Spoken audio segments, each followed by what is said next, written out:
फिर किन्हीं का प्रश्न है कि महाराज जी, अगर कोई व्यक्ति मांस का सेवन करता है, मांस का सेवन करते हुए कृष्ण भक्ति कर सकता है, मांस मीट खाने की आदि हो, क्या पहले मीट छोड़ना पड़ेगा? तभी निश्चित छोड़ना पड़ेगा।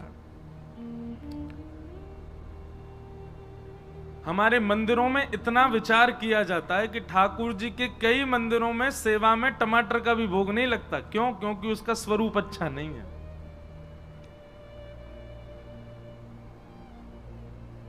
हमारे वल्लभ कुल संप्रदाय में सारे राग गाए जाते हैं, पर वल्लभ कुल में दरबारी राग नहीं गाया जाता। क्यों? क्योंकि दरबारी राग राजाओं के यहां गाया जाता था, दरबारों में गाया जाता है।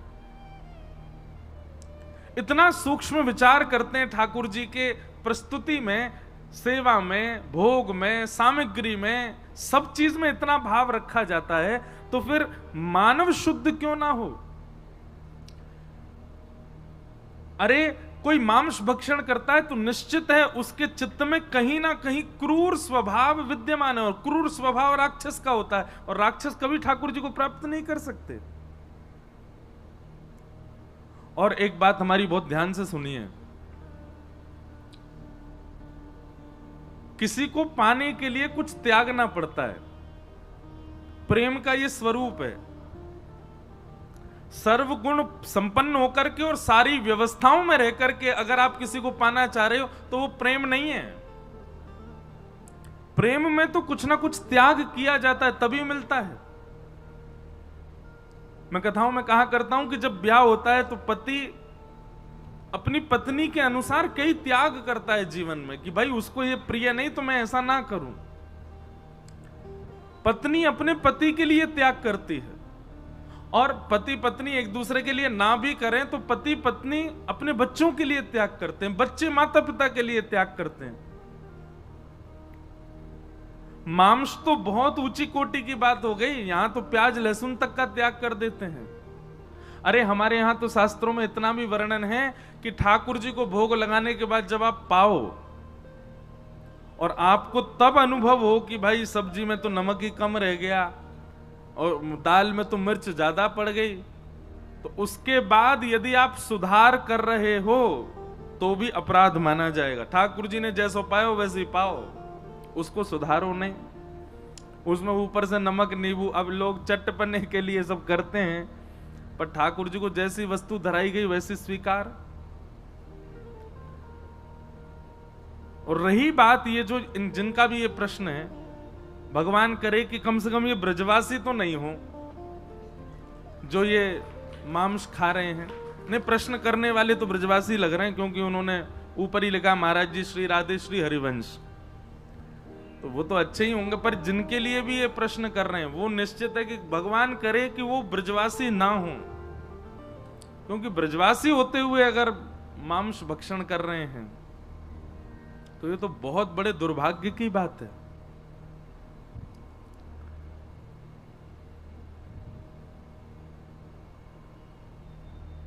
जो व्यक्ति जमीन पर पड़ा है ना, वो कितनी भी करवटें ले ले गिरेगा नहीं, क्योंकि पहले ही गिरा पड़ा है। पर जो बिस्तर पर सोया होता है वो करवट ले तो नीचे गिर जाता है। हम सब ब्रजवासी हैं, हमारो जन्म ब्रज में भयो, मतलब पहले ही हमको बिस्तर मिल गयो है। अब अगर हम कोई अपराध करेंगे तो ऐसे गिरेंगे, चोट और लगेगी। बाहर का व्यक्ति कुछ भी करे उसको इतने अपराध नहीं लगेंगे, पर हम अगर कोई चूक करते हैं ना तो हमको अपराध निश्चित है, लगेगा ही लगेगा। और तीसरी बात, मांस भक्षण करने वाला व्यक्ति निश्चित रूप से तामसी स्वभाव का होगा ही होगा। उसके बौद्धिक विचार, उसके मानसिक विचार, अरे जो इतना नहीं कर पा रहा कि मैं किसी जीव को नहीं खाऊं, जीव के प्रति दया का भाव नहीं, वो ठाकुर जी की सेवा कैसे कर सकता है? मांस भक्षण करने वाला व्यक्ति ठाकुर जी की आराधना केवल अपने सुख के लिए करता होगा, संपत्ति के लिए करता होगा, अपनी कोई चाह के लिए करता होगा।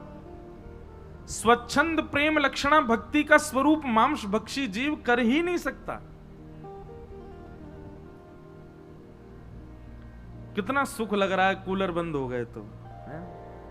ऐसा लग रहा हो कि बंद ही रहे।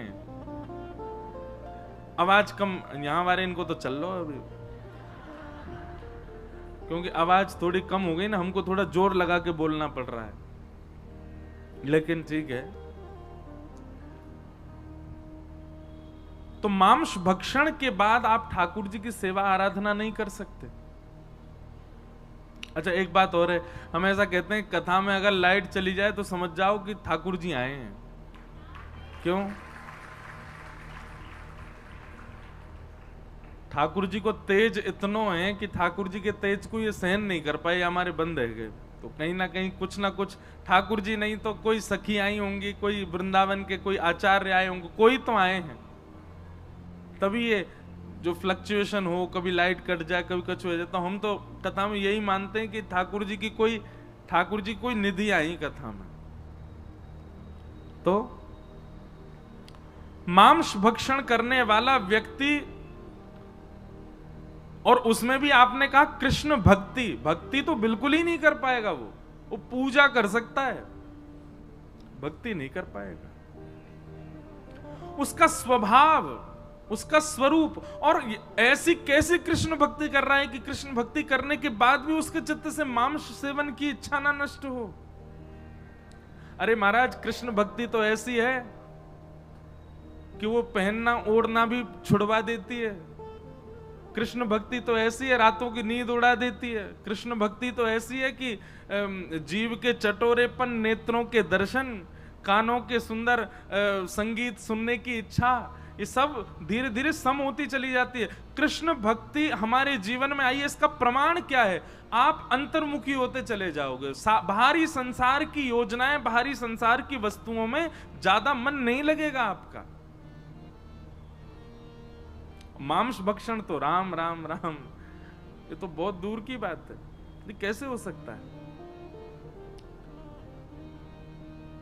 इसलिए अगर कोई ऐसे व्यक्ति हैं जो मांस भक्षण करते हैं और ठाकुर जी की आराधना करना चाहते हैं, उनसे कहो सबसे पहले तो तामसी वस्तु का त्याग करें। ठाकुर जी को स्वीकार नहीं है। अब कथाएं भी आती हैं, कई सदन कसाई की कथा आती है। एक भक्त की और मैं कथा सुनाया करता हूं, वो भी मांस भक्षी तो था, पर गुरु कृपा से, संत जनों की कृपा से, वैष्णवों की कृपा से कृष्ण मिल गए। पर जब कृष्ण मिले, जब भक्ति में आए तो सब छोड़ दिया, सब त्याग दिया। कथा के बीच में क्रम बनेगा तो मैं सुनाऊंगा उनकी कथा। मांस छोड़ना जरूरी है, बहुत ज्यादा जरूरी है। तामसी वस्तु, देखो प्याज लहसुन खाने से तो फिर भी पाप कम लगता नहीं है वैसे तो, लेकिन मांस खाने से तो पाप ही लग जाता है। आपने किसी जीव को खा लिया, कैसे स्वीकार्य हो जाएगी ये बात?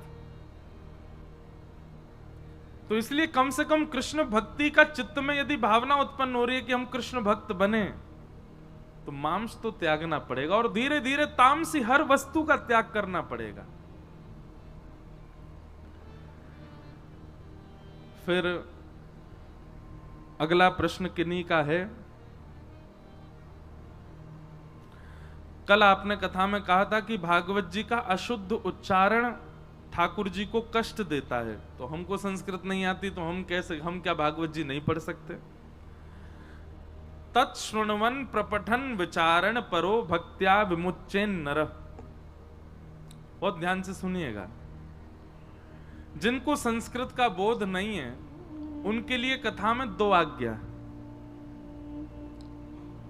सुनो, तीन आज्ञा, सुनो, विचार करो, और हिंदी अनुवादित जो भागवत जी हैं जिसमें हिंदी अर्थ है उसको पढ़ो।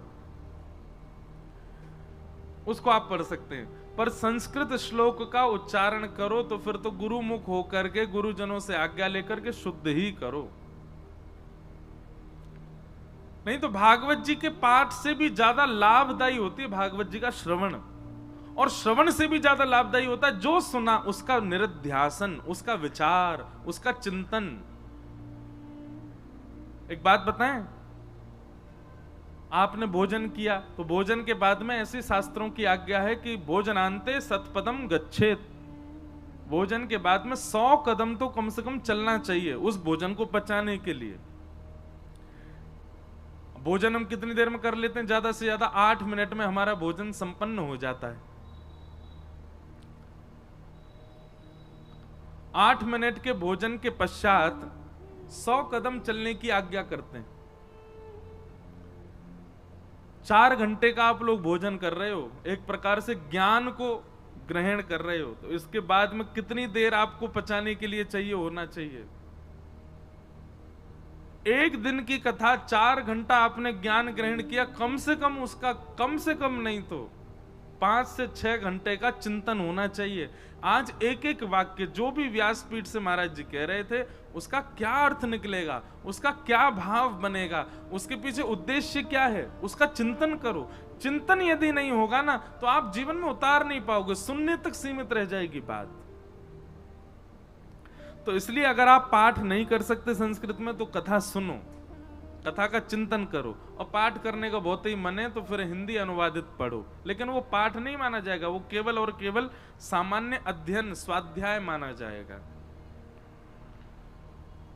फिर आपने दूसरा प्रश्न किया कि आत्म राम जी ने भागवत का अध्ययन प्रथम स्कंद के बजाय दसम स्कंद से क्यों? आत्म राम जी नहीं है, वो आत्मदेव जी हैं। श्रीमद् भागवत के महात्म जो कथा आती है वो आत्मदेव जी, आत्मराम नहीं है।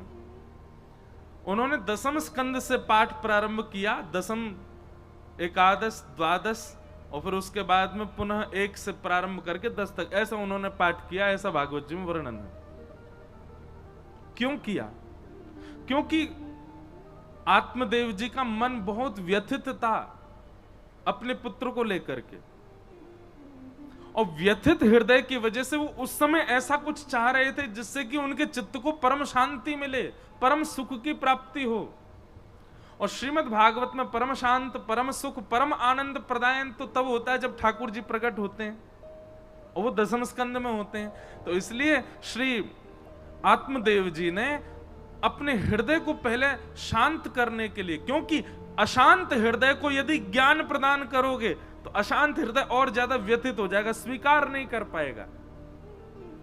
इसलिए आत्मदेव जी ने पहले नंदोत्सव की कथा को पढ़ा, कृष्ण लीला को सुना। कृष्ण लीला नंदोत्सव सुनकर के मन में प्रसन्नता उत्पन्न हो गई, आनंदता उत्पन्न हो गई। जब वे आनंद में भर गए तब दसम, एकादश, द्वादश, 3 स्कंद बाद के करके फिर प्रथम से लेकर के नवम तक का पाठ किया। इसलिए आत्मदेव जी ने पहले दसम स्कंद का पाठ किया। फिर आपका तीसरा प्रश्न है, महाराज जी अगर कथा में आने का बहुत मन हो तो क्या हम माता पिता से झूठ बोल करके या बिना बताए आ सकते हैं, क्योंकि वे आज्ञा नहीं देते?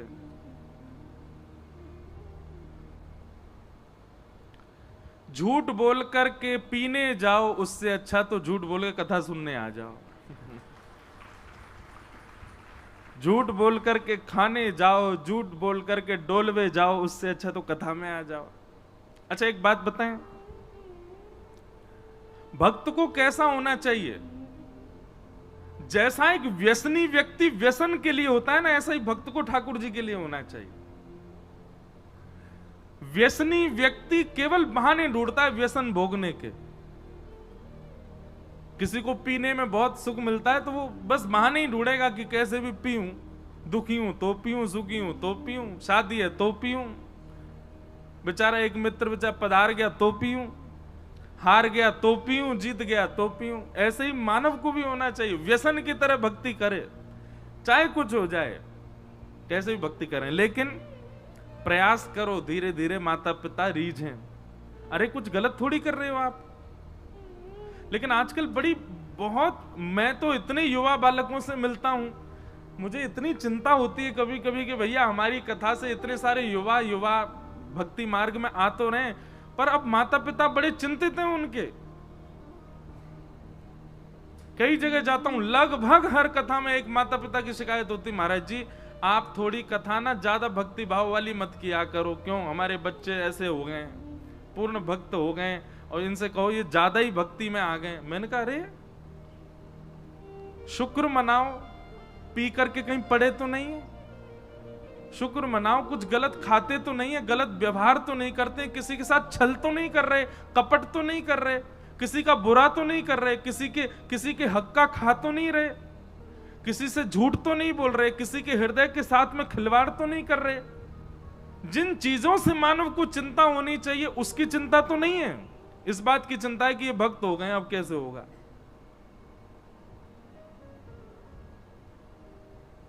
क्षमा कीजिएगा, अगर आपको इस बात की चिंता है, माता पिताओं को बोल रहे हैं, इस बात की चिंता है कि हमारा बालक भक्त हो गया, अब कैसे चलेगा, तो निश्चित ही आपके ऊपर कलयुग का बहुत बड़ा प्रभाव है। इसीलिए ऐसी सुगम स्थिति में भी आपको अपने बालक की चिंता कैसे हो सकती है। लोग बात कहते हैं कि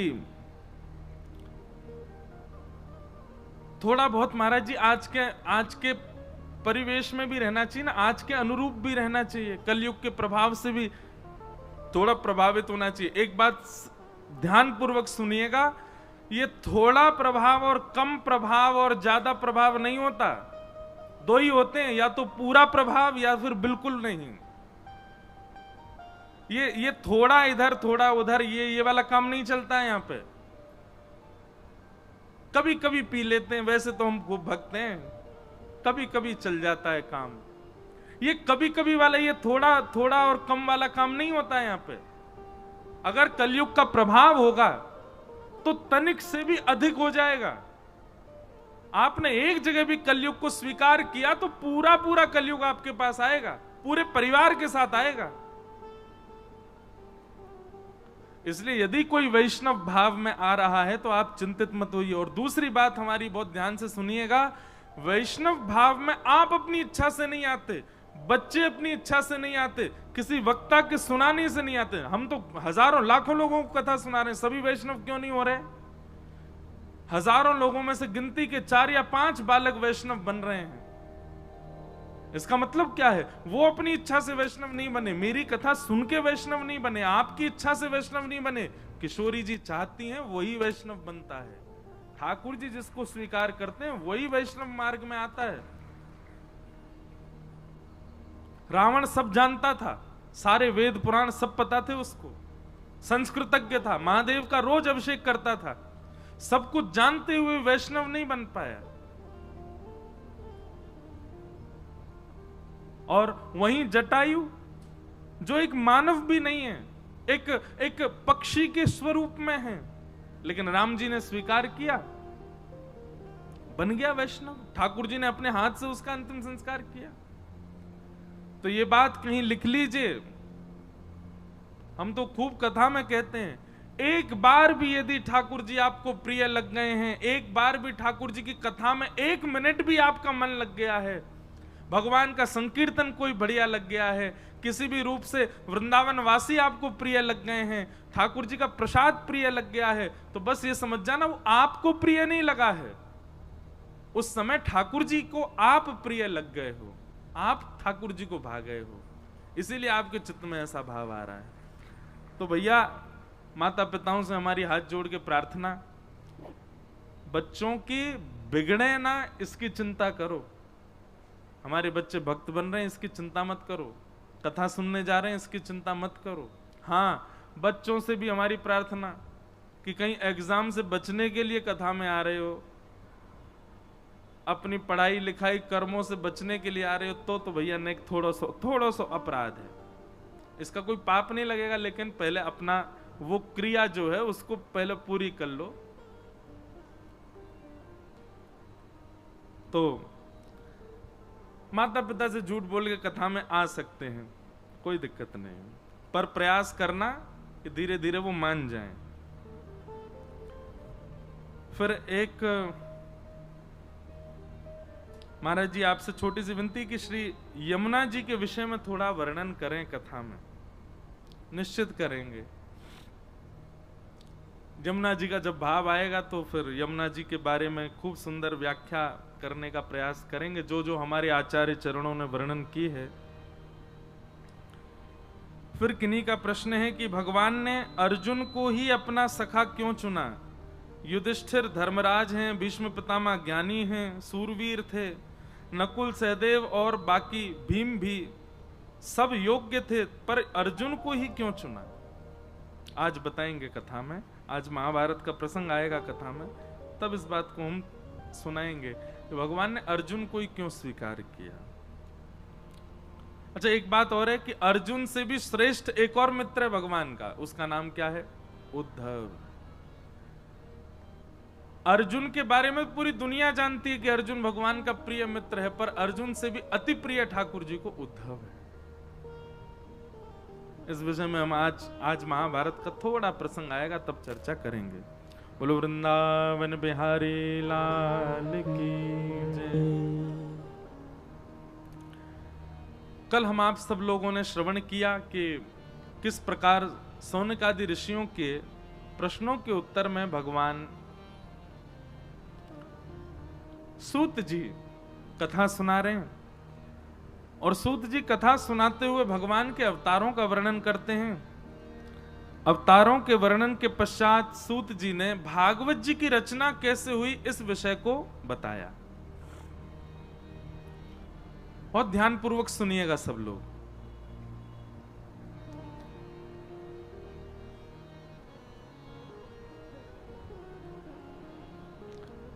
वेदव्यास जी महाराज ने अनेक पुराण लिखे, 4 वेद लिखे, महाभारत जैसा इतिहास लिखा, लेकिन यह सब लिखने के पीछे एक ही उद्देश्य था, मेरा और आप सबका कल्याण। लेकिन इतना लिखने के बाद भी वेदव्यास जी के चित्त को प्रसन्नता नहीं थी कि मैंने जो लिखा है वो उचित है। तब वेदव्यास जी महाराज विचार करने लगे, मैं क्या लिखूं, ऐसा क्या वर्णन करूं जिससे मेरे मन में ऐसी भावना आए कि हां, इससे मानव कल्याण होगा। जैसे गोस्वामी तुलसीदास जी महाराज मानस में लिखते हैं, मैंने मानस जी की रचना किस लिए की? बोले स्वांतः सुखाय तुलसी रघुनाथ गाथा, अपने सुख के लिए। क्योंकि यह बात निश्चित है, जब आप सार्वलौकिक सुख की बात करते हैं उस समय यदि आप अपने क्रिया से स्वयं प्रसन्न नहीं हो तो सार्वलौकिक प्रसन्नता नहीं हो सकती, सर्वजन्य प्रसन्नता नहीं हो सकती। अब जैसे सामान्य सी बात है, माताएं बहनें यहां बहुत संख्या में बैठी हैं, जब आप प्रसाद बनाते हैं, भोग बनाते हैं घर में, यदि भोग बनाते समय आपका मन प्रसन्न नहीं है, मसाले कितने भी डाल लो, भोग स्वादिष्ट बनेगा नहीं। और यदि प्रसन्न भाव में आप प्रसाद बनाओगी, सामान्य सी खिचड़ी बनाओ, केवल नमक नींबू और सामान्य सी खिचड़ी बना दो, कोई ज्यादा मसाले नहीं, लेकिन खूब प्रसन्नता में बनाओ, खूब आनंद में बनाओ। 2 ही चीज होंगी, या तो बहुत अच्छी बनेगी या जल जाएगी। बहुत प्रसन्नता में 2 ही काम होते हैं, या तो बने ही नहीं पाएगी या फिर बहुत बढ़िया बनेगी। वेदव्यास जी महाराज रचनाएं तो कर रहे हैं मानव कल्याण के लिए, लेकिन अपनी रचना से स्वयं ही प्रसन्न नहीं थे। इतने सारे ग्रंथ, कितने ग्रंथ लिखे वेदव्यास जी ने? अनेक हैं, लेकिन कुछ सुनो।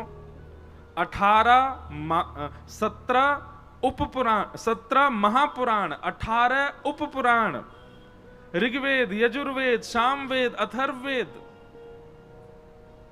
ये सब लिखते चले गए। महाभारत आदि ग्रंथ सब वेदव्यास जी ने लिखे, लेकिन मन को शांति नहीं थी। तब वहां नारद जी का आगमन हुआ, और नारद जी महाराज भ्रमण करते हुए आए, वेदव्यास जी से पूछा, आप क्यों इतने अशांत बैठे हैं, क्या बात है? तब नारद जी को बताया, देखो कितनी पोथी लिख दी मैंने, मेरा मन शांति ही नहीं हो रहा। जिनको भी अपनी क्रिया से, अपने कर्म से, अपने काम से, अपने स्वभाव से, अपनी दिनचर्या से, अपने जीवन से अशांति का अनुभव हो रहा हो, बहुत ध्यान से सुनना। नारद जी सूत्र बता रहे हैं। इतना सब कुछ लिख दिया फिर भी मेरा मन अशांत है। नारद जी महाराज बोले, क्षमा करना व्यास जी, आप बहुत विद्वान हैं, आपने जितने भी ग्रंथ लिखे उन ग्रंथों में सब कुछ वर्णन किया है, पर एक चीज की कमी है। क्या? बोले जैसे हलवाई बढ़िया कोई लड्डू बनावे, कोई खीर बनावे, दूध डाल दे, चावल डाल दे, उसमें केसर डाल दे, थोड़ी पीस करके इलायची डाल दे और सुगंधी के लिए गुलाब जल डाल दे, सब कुछ मिला दे, लेकिन शक्कर ना डाले तो मिठाई का कितना भी रूप सुंदर बना हो, नवरत्न डाल दिए हो, लेकिन शक्कर ना डाले तो वो मिठाई किस काम की। ऐसे ही सब्जी बन जाए लेकिन नमक ना डालें तो लवण बिना बहु व्यंजन जैसे, भक्तिहीन नर सोहि कैसे। बिना नमक के सब्जी का स्वाद नहीं होता, बिना शक्कर के मिठाई का स्वाद नहीं होता, वो मिठाई कहलाएगी नहीं फिर। ठीक वैसे ही वेद व्यास जी, आपने जितने भी ग्रंथ लिखे हैं ना, सब में ज्ञान है, वैराग्य है, सब कूट कूट करके भरा है, पर एक वस्तु नहीं है। क्या? प्रेम। आपने प्रेम का वर्णन नहीं किया, क्योंकि आपके ग्रंथों को जब हम पढ़ते, बहुत ध्यान से सुनिएगा सब लोग, इधर देखो।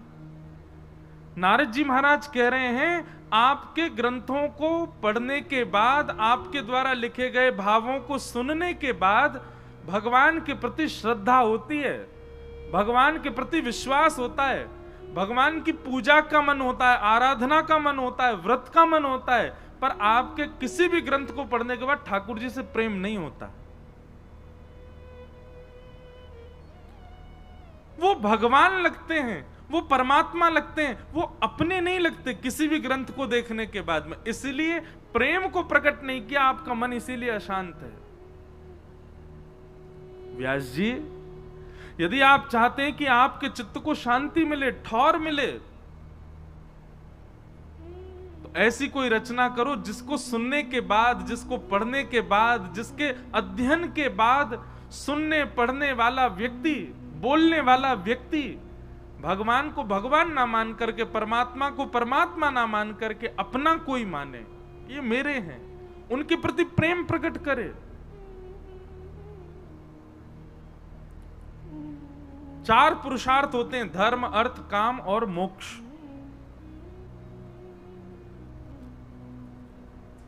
ये चार पुरुषार्थों में रहने वाला व्यक्ति इन चारों में ही लिप्त रहता है। धर्म कैसे करें, अर्थ कैसे कमावें, कामनाओं की पूर्ति कैसे करें, और मरने के बाद मोक्ष कैसे प्राप्त करें। बहुत ध्यान से सुनियो। परंतु वेद व्यास जी, पंचम पुरुषार्थ का नाम है प्रेम। और जब व्यक्ति पंचम पुरुषार्थ के अधीन हो जाता है ना, तो ये चारों पुरुषार्थ उसके समाप्त हो जाते हैं, चारों पुरुषार्थ उसके वहीं विश्राम ले लेते हैं। प्रेम का आदि हो गया, फिर उसको किसी और वस्तु की चिंता नहीं है।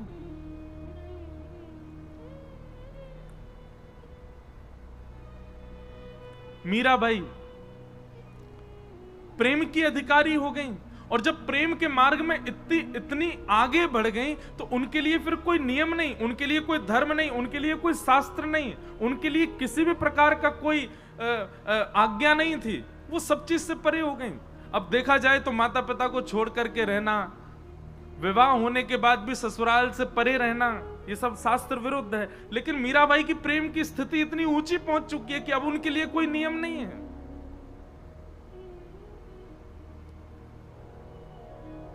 कभी कभी मैं अपनी कथा में सुनाया करता हूं, मीराबाई जैसी एक भक्ता और हुई, करमेती बाई। करमेती बाई तो उसी दिन घर छोड़ के चली गई जिस दिन बारात आ गई थी सामने, दुल्हा चढ़ के आया घोड़ी पे। और जब उन्होंने अपने कक्ष में से अपने होने वाले पति को देखा, तो मन में विचार करने वाली, कृष्ण प्रेम दूर दूर तक नहीं है इसके जीवन में, मैं कैसे रहूंगी। उसी समय घर परिवार छोड़ करके चली गई। अब देखा जाए तो शास्त्र की माने तो यह महा अपराध था, ये जघन्य पाप है।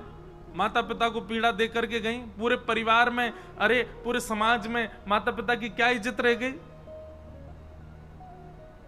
लेकिन करमेती बाई जब वृंदावन पहुंची तो स्थिति इतनी ऊंची थी मीरा करमेती बाई की, कि करमेती बाई के प्रसंग में एक भाव आता है कि जब उनको ढूंढने के लिए लोग लगाए गए तो उनसे छिपने के लिए, बचने के लिए करमेती बाई ने सोचा किसी वृक्ष पर चढ़ जाऊंगी तो भी ढूंढ लेंगे, कहीं पहाड़ों के पीछे जाऊंगी तो भी कहीं ना कहीं से खोज तो लेंगे, ऐसी कोई जगह जाऊं जहां कोई मुझे ना ढूंढे। दौड़ते दौड़ते उनको तभी दिखाई दिया एक मरा हुआ 3 दिन पुराना ऊंट। और ऊंट का शरीर खूब विशाल होता है, पेट भी खूब उसका 3 दिन से मरा हुआ था तो और ज्यादा फूल गया था उसका शरीर। आप विश्वास मानेंगे, करमेती बाई उस ऊंट के कंकाल के भीतर 3 दिन तक छुपी रही। और जब करमेती बाई वृंदावन आई ना, तो वृंदावन में जब उनकी थोड़ी ख्याति सी हो गई कि बहुत बड़ी भक्त हैं, तो संतों ने जाकर के करमेती बाई से पूछा, हमने सुना कि आप ऊंट के भीतर छुपके रही थी। बोले हाँ। आपको दुर्गंध नहीं आई? अरे कोई जीव छोटा सा भी मर जाए, उसकी दुर्गंध के कारण उस मार्ग से नहीं निकला जा सकता। आप एक मरे हुए ऊंट के भीतर 3 दिन तक कैसे रही? आपको दुर्गंध नहीं आई?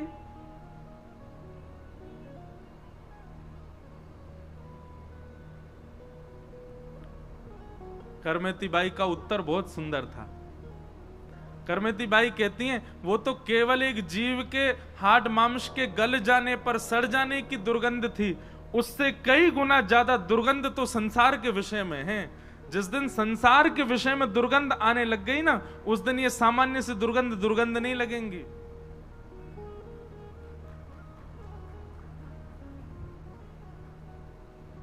अभी संसार में हमको बहुत सुगंधी लगती है और छिड़की भी जा रही है पीछे।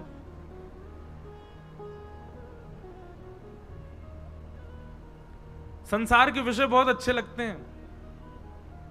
पहले शादी बढ़िया लगती है, करनी है, पत्नी बढ़िया लगती है। पहले महाराज ब्याह से पहले ऐसी लगे लक्ष्मी, और पति ऐसा लगे साक्षात नारायण।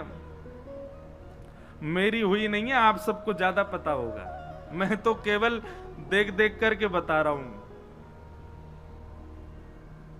लेकिन ब्याह हो जावे के बाद मैं कभी कभी बहुत एज्यूम करता हूं कि अब ये पहले तो भाई एक दूसरे को देखवे के काजे दिन रात को भी भान नहीं कर रहे हैं, रात में ही भागे जा रहे हैं, कभी भी मिल रहे हैं, बस एक झलक दिख जाए महाराज। जैसे भक्त तड़पे ठाकुर जी को देखवे को, ऐसे प्रियतम तड़पे अपनी प्रियतमा को देखवे को। लेकिन 2 साल बाद 3 साल बाद हो क्या जाता है, फिर वही लक्ष्मी जो थी वही पूतना जैसी दिखने लगे वाकू। नहीं, वो नहीं दिखती है, वो पति को ज्यादा सुहाती नहीं, फिर और पत्नी को भी पति ज्यादा सुहाता नहीं, वो भी उसको समझ। क्यों? प्रारंभ में संसार की हर विषय वस्तु अच्छी लगती है। बालक हो जाए, बालक हो जाए, बालक हो जाए, एक संतान हो जाए। महाराज दर दर भटकते हैं लोग जिनके संतान नहीं है, और वही संतान आकर के जब नाक में दम कर देती है,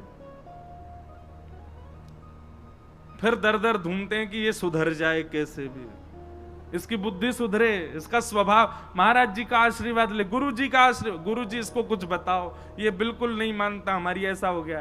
काय को रो रहे थे पहले कि हो जाए। संसार की हर विषय वस्तु। अच्छा चलो ये तो रहे संबंधों की बात। रसगुल्ला बढ़िया लगता है, राजभोग बढ़िया लगता है, रबड़ी बढ़िया लगती है, सब मात्रा में बढ़िया लगते हैं। उस मात्रा से अधिक सेवन करते ही उस वस्तु को देख भी लिया ना तो वमन हो जाएगा। संसार की हर वस्तु एक समय तक की बढ़िया लगती है, तो इसका मतलब क्या है? वो वस्तु बढ़िया नहीं थी। वो वस्तु का स्वरूप तो वही है कि उसको देख के आपको वमन नहीं होगा, वो उसको देख करके आपके मन में उससे उच्चाटन ही आना था। पर आपकी इंद्रियां इतनी बलवान थी कि प्रारंभिक सुख लेने के लिए आपको इतना तड़पा दिया, आपको इतना भगा दिया। बोले नहीं ये पाओ, इसको लेना है, ये चाहिए ही चाहिए। बड़ी बड़ी गाड़ियों का शौक रखते हैं लोग। कितने दिन का शौक रहता है? 1-1.5 महीना में वो गाड़ी प्रिय नहीं लगती, फिर और अच्छी चाहिए। दुर्गंध तो हम सबको आती है, पर भोगने के बाद आती है। पर वैष्णव भक्त जब संत आश्रित हो जाते हैं, भगवत आश्रित हो जाते हैं, उनको दुर्गंध का अनुभव पहले ही हो जाता है कि इसमें अभी बाह्य सुख लग रहा है, लेकिन कुछ दिन बाद यह हमको सुख नहीं देगी। ऐसा नहीं है वैष्णव ये कोई विवाह का विरोध है या कोई संतान उत्पत्ति का विरोध है, नहीं। ये तो सम है, ये तो सब करते हैं, भक्त भी करते हैं। पर इसके अलावा भी कई संसार के ऐसे भोग हैं, वो बड़े सुगंधी युक्त लगते हैं, पर वो होते नहीं हैं। करमेती बाई ने वही कहा, बोले जिस दिन संसार के विषय की दुर्गंध सूंघ लोगे, उस दिन ये सामान्य जीव की मरे हुए की दुर्गंध आपको दुर्गंध नहीं लगेगी। और करमेती बाई वृंदावन आके रहने लगी तो उनके पिताजी आए। पिताजी को पता था एक ही जगह मिलेगी, वृंदावन में ही मिलेगी। वृंदावन में ढूंढते ढूंढते पूछा कहाँ है, तो पता चला यमुना जी के तट पर कुटिया बना करके ठाकुर जी की सेवा करती हैं और वहीं बैठ करके भजन कर रही हैं करमेती बाई। पिताजी जब गए तो जाकर के करमेती बाई से मिले और कहा, बेटा तूने एक बार भी नहीं सोचा कि तेरे पिता की क्या स्थिति होगी? पूरे समाज में नाक कट गई मेरी, एक बार भी तूने ये चिंतन नहीं किया कि मैं अपने माता पिता को किस स्थिति में छोड़ करके जा रही हूं, उनकी नाक कटवा करके जा रही हूं।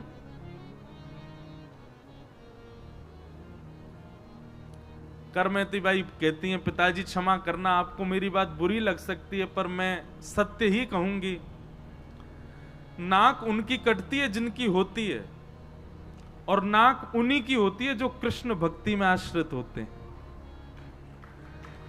संसार में आए, 10 इंद्रियां प्राप्त कर ली, मानव तन प्राप्त कर लिया, और उसके बाद भी कृष्ण भक्ति में अग्रसित होकर के उनकी प्राप्ति नहीं करी, तो मानेंगे कि हमारी नाक कट गई। पृथ्वी पर आए, मानव बन गए, बोलने के लिए स्वर मिला, देखने के लिए आंख मिली, सुनने के लिए कान मिले, करताल बजाने के लिए हाथ मिले, प्रदक्षिणा के लिए पैर मिले, फिर भी इतनी सब व्यवस्थाओं के बाद भी कृष्ण नहीं मिले, तब समझेंगे कि हमारी नाक कटी। इस संसार में फंसने से और संसार से निवृत्त होने से कौन सी नाक बचती है और कौन सी नाक कटती है पिताजी? तब उनके पिताजी को लगा कि ये स्थिति सामान्य नहीं है, करमेती बाई की ऊंची स्थिति है। तो भैया जब प्रेम की स्थिति आती है ना, क्षमा करना, कोई आजकल का व्यक्ति इस कथा को सुनकर के ये कदम ना उठा ले। हमको बहुत सोच समझ के बोलना पड़ता है। बोलेगा महाराज जी ने करमेती बाई की बात, हम भी ऐसे ही करेंगे। ब्याह फाइनल कर लो, सब फाइनल कर लो, ज्यादा ना ब्याह वही देना पर्चा में लगे, इंद्रेश जी कथा में सुना था तो अब हम छोड़ छाड़ के जा रहे हैं। ऐसा मत कर देना। ये बात इसलिए बताई गई है कि करमेती की स्थिति, मीराबाई की स्थिति तो देखो वो किस लेवल पर है। उस स्थिति में हम अभी नहीं आ सकते। और मुझे ऐसा लगता है हम चाहे कितनी कथा कर लें, 3-3 महीना घर नहीं आते हम लौट के। अभी भी कथा के बहाने से घर आए हैं, नहीं तो कथा के अलावा तो घर रहना ही नहीं हो पाता है। इतनी कथाएं कर रहे हैं, पर इसके बावजूद भी व्यास मंच पर बैठ करके कह रहे हैं कि मीराबाई जैसी, सूरदास जैसी, तुलसीदास जैसी, करमेती बाई जैसी स्थिति अब होना असंभव है, नहीं हो सकती।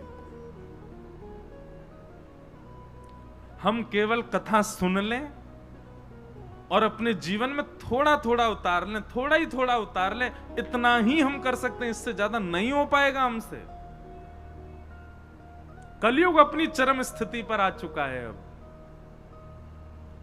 लेकिन फिर भी बहुत बढ़िया समय में है हम लोग। हमारे आने वाली पीढ़ी वो तो और भी खतरनाक समय देखने वाली है। हमारा और हमारी एज ग्रुप के लोगों का बुढ़ापा बहुत खतरनाक होगा, क्योंकि बच्चे और आजकल की जो जनरेशन है वो इतनी ज्यादा विचित्र होने वाली है आगे चल करके। जो अभी वयोवृद्ध यहां बैठे हैं, बहुत बढ़िया जीवन देख करके जा रहे हैं, जाना तो सबको ही है, पर हमारा कभी कभी लगता है वृद्धावस्था बहुत खतरनाक जाने वाली है। समय बहुत व्यथित करने वाला है। तो प्रेमी जब व्यक्ति हो जाता है तो उसके लिए कोई नियम नहीं होते। प्रेमी जब व्यक्ति हो जाता है तो उसके लिए कोई शास्त्र सम्मत बात नहीं होती, वो शास्त्रों से परे की स्थिति में हो जाता है।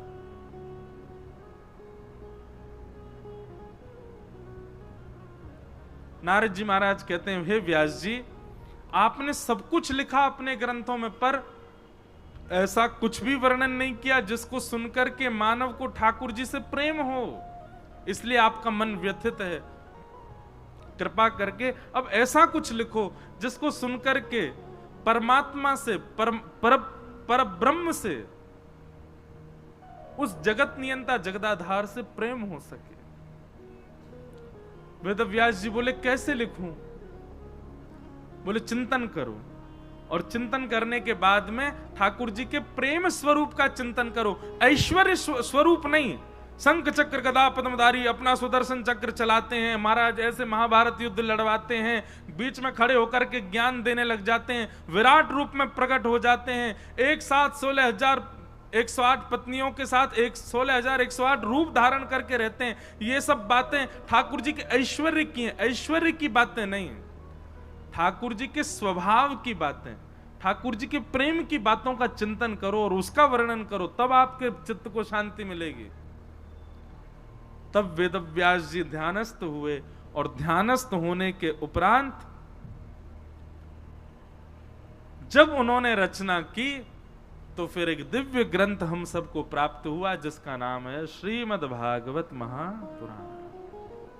बोलो भागवत महापुराण की जय। तो हम एक बात कह रहे थे, जो कोई भी व्यक्ति मानसिक पीड़ा से पीड़ित हो, अपने काम में प्रसन्न नहीं है, अपने जीवन से प्रसन्न नहीं है, तो निश्चित है कि उसके जीवन में, उसके स्वरूप में, उसके स्वभाव में प्रेम कम है।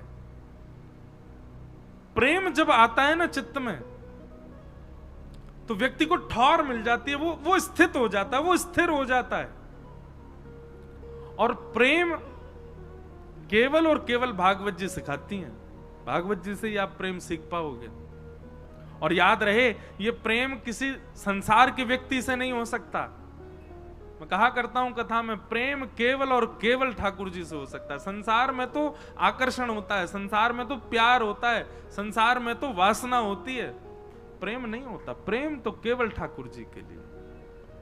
तो जिस दिन आपके जीवन में श्री कृष्ण प्रिय रूप से आ गए, आपको सब अच्छा लगने लगेगा, सब प्रसन्न हो जाओगे, सब चीज से अच्छे हो जाओगे। बस करना क्या है? 3 काम: विश्वास, संबंध और समर्पण। ठाकुर जी पे भरोसा रखो, विश्वास करो।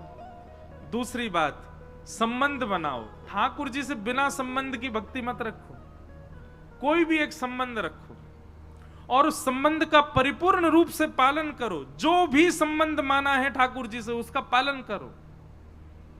पुत्र मानो,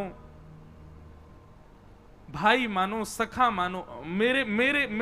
मेरी दृष्टि में 2 संबंध सबसे अच्छे हैं, या तो गुरु का या फिर सखा। व्यक्ति को संवारने और बिगाड़ने के ये दो ही मार्ग होते हैं। गुरु संवारता है और सखा संवारता भी है, सखा बिगाड़ता भी है। अच्छा सखा होगा तो संवारेगा और बुरा सखा होगा तो बिगाड़ भी देगा।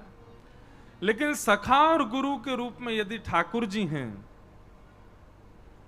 तो निश्चित है कि आपका संबंध सुदृढ़ होगा, ठाकुर जी संभाल लेंगे। इसलिए आज ही विश्वास, संबंध और समर्पण, इन 3 कामों को करो।